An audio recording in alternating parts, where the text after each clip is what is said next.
Yan, ito ang i-cleaning ko na automatic washing machine LG turbo drum 7 kg, so hindi siya inverter. Yan, sila ng mga pindutan niya, pero umaandar pa.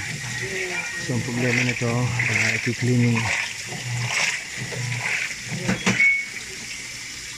Actually walang masyadong dumi na lumulutang, pero ang problema daw, mabaho raw yung labada. So walang masyadong dumi lumulutang, pero ang problema nila, mabaho daw yung labada.